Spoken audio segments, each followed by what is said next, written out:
Assalamualaikum warahmatullahi wabarakatuh. Halo kawan-kawan semua, apa kabar kalian ini? Semoga kita semua dalam keadaan yang baik-baik saja. Langsung lompat ke menit kedua kawan-kawan jika pengantar saya kelamaan. Bertemu lagi nih dengan saya Nara di channel Ewako 13. Semoga hari ini kita lebih baik dari hari kemarin. Sebelum lanjut, saya ucapkan terima kasih banyak kepada kawan-kawan semua yang sudah singgah dan menonton video saya hingga akhir. Tak lupa pula saya ucapkan maaf jika tidak menarik. Silakan kawan-kawan kritik dan juga dislike jika memang tidak suka. Baiklah kawan-kawan, waktunya kita lanjut ke ceritanya.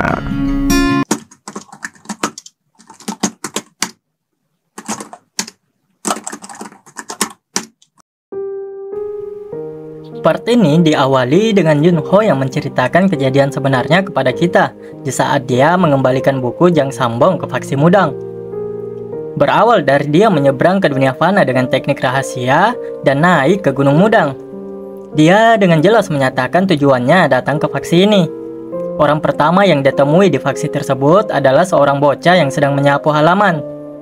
Yunho memanggil bocah itu. Namun, tentu saja wujudnya serta statusnya sebagai yokai membuat anak itu menjadi ketakutan.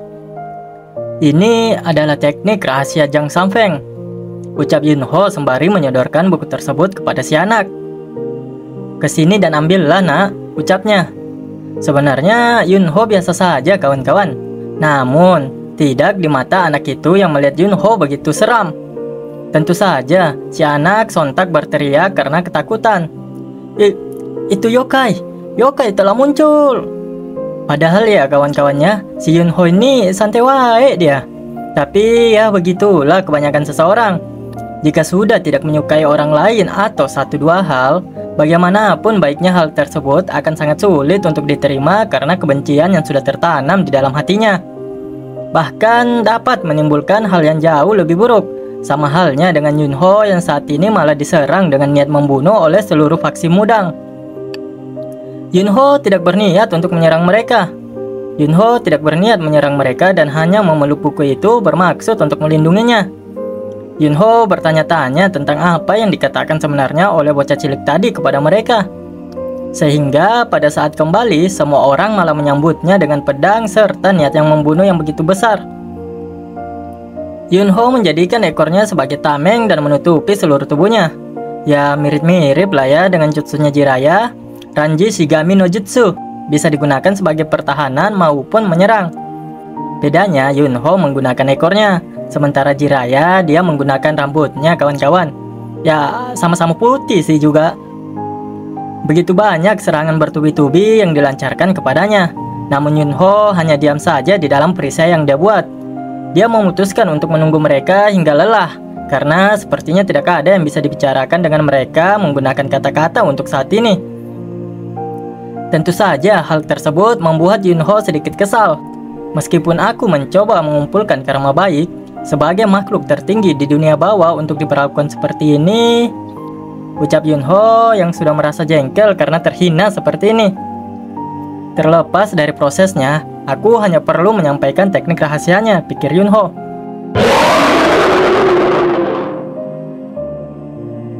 Terlihat Yunho yang sudah tidak tahan pun kini mengubah wujudnya menjadi seekor rubah berekor 9. Auto terlempar semua orang yang berada di dekatnya. Terlihat ekspresi yang begitu takut dari para anggota faksi Mudang itu. Manusia yang menyedihkan. Bersikap baiklah. Jika tidak, ancam Yunho kepada mereka. Aku akan merobek anggota tubuhmu, menggiling kalian menjadi bubur, bahkan menelan kalian hidup-hidup. Lanjut Yunho dengan aura yang begitu menyeramkan dan niat membunuh yang begitu kuat dia pancarkan. Yunho berpikir mereka akan mendengarkan dengan patuh jika dia sedikit mengintimidasi mereka. Namun sayangnya kawan-kawan, hal tersebut malah semakin mengobarkan semangat dari para anggota faksi Mudang. Jangan menyerah. Meski itu berarti kematian kita, bertarunglah dengan keberanian. Teriak salah seorang di sana yang sepertinya adalah salah satu tetua faksi Mudang saat itu. Orang-orang itu mulai mengamuk lebih gila dan lebih banyak lagi. Mereka tak gentar dan terus-menerus menyerang Yunho. Hingga Yunho yang sudah tidak tahan lagi dengan semua ini, dia akhirnya mengeluarkan sedikit kekuatannya untuk menyerang mereka. Mau tidak mau dia harus melakukan ini. Lagi pula, jika ingatannya benar, tidak pernah menjadi situasi yang akan diingat oleh siapapun kejadian ini. Tentu saja, untuk memenuhi kondisi agar menjadi tercerahkan, kehilangan nyawa yang tidak perlu tidak bisa diakui sebagai bagian karma yang baik, pikir Yunho. Berkat upayanya untuk menghindari membunuh mereka dengan cara apapun yang diperlukan, pada hari itu dia bisa menghindari korban jiwa dan tak ada satupun yang mati, kawan-kawan. Tetapi, dia juga bertanya-tanya, apakah Jang Moon-in menganggap usahanya aneh pada saat itu? Ataukah mereka berpikir bahwa seluruh marga Mudang akan dihancurkan? Syukurnya, setelah ratusan orang yang tergeletak dan terkapar, ada seseorang yang memberanikan diri untuk mendekat dan menanyakan apa maksud dan tujuan Yunho datang ke faksi mereka. "Kenapa kamu datang kemari?" tanya pria tua itu. "Bukankah bocah cilik itu sudah memberitahukanmu?" jawab Yunho yang masih mempertahankan wujud rubahnya. "Alhamdulillah kawan-kawan. Setelah Pak Tua itu bertanya, akhirnya mereka dapat berbicara sebagaimana mestinya dan meluruskan kesalahpahaman yang terjadi sebelumnya." Yunho lalu menyerahkan buku tersebut kepada Pak Tua itu dan menyarankan agar membersihkannya lebih awal. "Sesaat setelah kami melihatmu, kami langsung mengacungkan pedang kami dan menyerangmu. Terima kasih telah menemukan harta karun Mudang," ucap pria tua itu yang menerima buku tersebut sembari sedikit membungkukkan badannya sebagai ucapan terima kasih serta maaf mereka. Dia lalu bertanya, "Tapi, kenapa kamu yang sebagai seorang yokai mau melakukan hal seperti ini untuk kami manusia?" Tentunya, si Yunho yang memang menjunjung tinggi harga dirinya itu malah dengan sombongnya menjawab pertanyaan dari pria tua tersebut. "Ya, tentu saja karena aku bukan hanya seorang yokai biasa. Aku adalah rubah yokai yang mulia." Begitu membanggakan diri si Yunho ini, kawan-kawan. Kembali ke masa sekarang, Yunho berpikir seharusnya pada saat itu setelah dia memberikan buku tersebut, dia langsung saja pergi meninggalkan faksi Mudang. Omong kosong yang dia katakan awalnya untuk mengolok-ngolok dan merendahkan mereka. Namun, sebaliknya, mereka malah membangun sebuah kuil dan memujanya. Bahkan yang lebih buruk adalah faksi ini malah menjadi faksi vegetarian yang tidak makan daging, gumam Yunho yang begitu kesalnya. "Semua ini karena Yu Dongbin." "Ah, tidak. Itu karena bajingan Jang Sambong." "Ah, terserahlah. Tidak peduli siapa yang ingin kusalahkan. Pada akhirnya itu salahku juga," gumam Yunho yang sibuk dengan pikirannya sendiri. Ternyata Yunho ini sadar juga, kawan-kawan. Apa yang dialaminya sekarang ini itu karena ulahnya sendiri di masa lalu. Dia lalu mengingat wanita yang merupakan adik dari Jang Samfeng atau Jang Sambong itu. Dia berpikir bahwa mungkin kematian wanita itu juga merupakan kesalahannya. Yokai satu ini, kawan-kawannya, dia itu cuma murung dan sedih kalau ingat adik si Jang Sambong itu. "Pokoknya, spirit itu sangat populer di kalangan murid kami," ucap Yanjin dengan senyuman yang begitu bangga. Tentu saja, Yunho berharap Pak Tua itu bisa segera menghentikan ceritanya. "Oh iya benar, saudara senior, apakah kamu membawanya sekarang?" tanya Riang yang tiba-tiba menegur Yunho. Yunho tidak tahu apa yang dimaksud oleh si Riang ini, kawan-kawan. "Benda itu, kamu tahu kan?" ucap Riang. Karena Master Jin Yanjin memiliki pengetahuan tentang kultivasi dan sejarah, mungkin dia bisa memberitahu kita sifat sebenarnya dari pil itu. Jelas Riang yang bermaksud menanyakan benda yang mereka temukan sebelumnya kepada Master Yanjin. Master Yanjin tentu saja bertanya-tanya, pil semacam apakah itu? Yunho yang terlihat dongkol pun ya akhirnya mau tidak mau terpaksa mengeluarkan benda tersebut yang merupakan sebuah pil. Master Yanjin yang melihatnya sontak saja dibuat terkejut karena kesenangan. Riang lalu bertanya, apakah Master Yanjin mengenali pil tersebut? Tentu saja Master Yanjin mengiyakan pertanyaan dari Riang itu. "Ini adalah harta klan Mudang, pil Asyur Vital," ucap Master Yanjin. Dia lalu mengatakan mengapa pil tersebut bisa hilang. Beberapa bulan yang lalu, pil itu dicuri selama perjalanan melewati suatu wilayah. yang akhirnya menyebabkan kegemparan di seluruh faksi Mudang. Harta karun? Pil Azure Vital? Tanya Yunho. Itu benar. Di mana kamu menemukannya? Tanya Master Yanjing kembali. Semakin dibuat dongkol Yunho ini kawan-kawan. Mungkin yang ada di pikirannya saat ini adalah dia akan kehilangan harta itu karena mulut tumpis si bajingan Riang. Beralih sebentar kawan-kawan keluar kuil. Di sana terlihat ada Myongjin yang membawa suatu benda yang dibungkus. Sepertinya dia juga ingin melakukan penyerahan di kuil yokai itu. Karena kalau kita perhatikan di bawah lukisan Yunho tadi juga terdapat beberapa bungkusan yang serupa. Di sepanjang jalan, tak henti-hentinya dia bergumam dan berharap dalam hatinya kawan-kawan. Dia berdoa dan dengan sungguh-sungguh berharap bahwa roh agung akan muncul di dalam mimpinya. Padahal ya bukan muncul di mimpinya lagi sih sebenarnya, tapi sudah muncul di hadapannya serta berbicara dengannya. Bahkan si Myong ini malah mengatakan sesuatu yang buruk serta ingin menghajar yokai yang sebenarnya begitu dia puja-puja. Aduh, entah bagaimana reaksi orang ini kawan-kawan jika mengetahui bahwa Yunho merupakan sosok yokai yang mulia dan agung itu di mata mereka. Ada orang yang mencapai kesuksesan besar setelah menerima esensi seni bela diri melalui mimpinya, dan itulah yang begitu diharapkan. Di masa-masa ini, prestasi bela diri begitu kurang, pikir si Myongjin. Dia berpikir apakah dia juga bisa mencapai prestasi luar biasa melalui doa serta persembahan. Dia lalu berkata pada dirinya sendiri, jika aku bisa meningkatkan sedikit saja, aku tidak akan rugi dengan percaya pada diriku sendiri. Ya, resikonya akan begitu bermanfaat, ucapnya di dalam hati. Meong kini terlihat telah sampai di depan pintu kuil. Saat dia ingin masuk, dia dikagetkan oleh suara tawa Master Yanjin dari dalam kuil itu.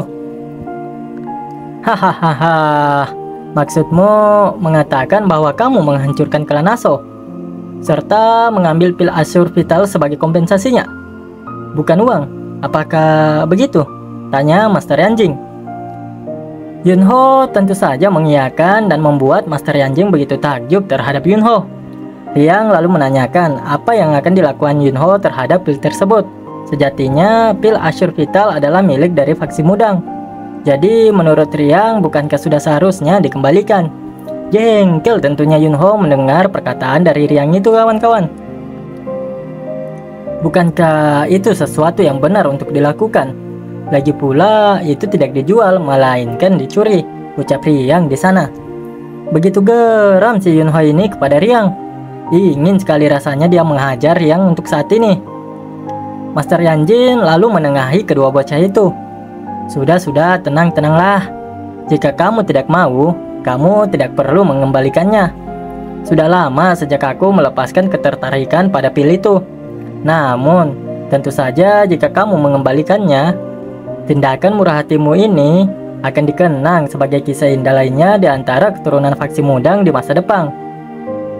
Yunho lalu bergumam di dalam benaknya. Aku sudah mengalaminya. Diingat-ingat, itu tidaklah terlalu bagus. Jadi jangan salah paham. Bukan karena aku enggan mengembalikan pil ini. Yunho lalu langsung ingin menelan pil tersebut di hadapan kedua orang itu. Riang dan Master Yanjin pun serentak mencoba untuk menahan dan menghentikan Yunho. Si Meong yang mendengar percakapan mereka dari luar dibuat begitu kesal. Dia lalu berbalik dan meninggalkan kuil tersebut. Omong kosong. Bukankah Master Klan Aso adalah master seni bela diri yang luar biasa dan diakui di Murim? Bagaimana mungkin orang seperti itu jatuh ke tangan bajingan itu? Pasti mereka mendapatkannya melalui cara yang curang dan mereka membual tentang itu. Ucap Meong yang sangat emosi dan tidak percaya dia kawan-kawan bahwasanya apa yang dikatakan oleh Yunho merupakan kebenaran yang terjadi. Dia berpikir bahwa Yunho hanyalah pembual belaka. Mimin berharap ini orang satu nih digeprek sama Yunho kawan-kawan. Songong banget soalnya. Shin lalu memperlihatkan Yunho yang kini juga sudah tidak bersama dengan Riang dan Master Yanjin. Yunho saat ini juga telah terlihat sedikit kecewa kawan-kawan. Pada akhirnya pil itu juga tetap diambil. Master Yanjin yang mengatakan rela melepaskan pil tersebut, nyatanya tangannya begitu laju ketika Yunho hendak menelannya. Ketika aku menemukannya di klan Aso, aku seharusnya menelannya di sana. Ini semua karena mulut lamis bajingan itu, ucap Yunho yang mengomel juga dia kawan-kawan di sepanjang jalan. Jengkel dia terhadap Riang. Yunho lalu memikirkan sesuatu. Mengapa dia memberiku tugas ini untuk dilakukan? Apa dia merapalkan mantra sesaat sebelum Jang Sampung meninggal? Sungguh aneh bagaimana aku akhirnya menerima sesuatu setiap kali aku datang ke tempat ini. Yunho lalu menoleh ke sebuah goa yang sepertinya itu merupakan tempat yang dilarang untuk dimasuki. Tempat itu ternyata adalah tempat di mana Yunho dulu menyerang sekuat tenaganya untuk mematahkan momentum faksi Mudang. Saking takutnya, beberapa di antara mereka bahkan ada yang sampai kencing di celana, ucap Yunho yang mengingat kejadian waktu itu. Gua Iblis. Yah, itulah nama gua tersebut yang diberikan oleh faksi Mudang itu. Dan gua tersebut memang merupakan tempat yang dilarang masuk. Namun tidak bagi Yunho kawan-kawan. Dia lalu memasuki gua itu. Dia menyadari bahwa ada sebuah ruang kosong di dalam sana. Dia berpikir bahwa gua tersebut merupakan penemuannya. Yunho dapat merasakan bahwa di dalam gua tersebut masih tersisa kekuatannya yang dikeluarkan waktu itu. Dia lalu melompat turun untuk memastikannya. Ini adalah kekuatan yang terkandung dalam serangan itu, gumam Yunho. Bahkan setelah ribuan tahun, itu tetap saja utuh. Yah, memang sudah begitu lama ya, ucap Yunho yang tersenyum sembari merasakan kekuatan aslinya itu yang masih ada setelah sekian lamanya. Esokan harinya, Yunho yang baru saja bangun tidur memperlihatkan ekspresi yang sedikit terganggu. Bukan tanpa alasan kawan-kawan, beberapa bocah murid dari faksi Mudang itu sudah ada di kamarnya. Di kamar Yunho, ada yang membawakannya sepatu, ada yang membawakannya pakaian ganti.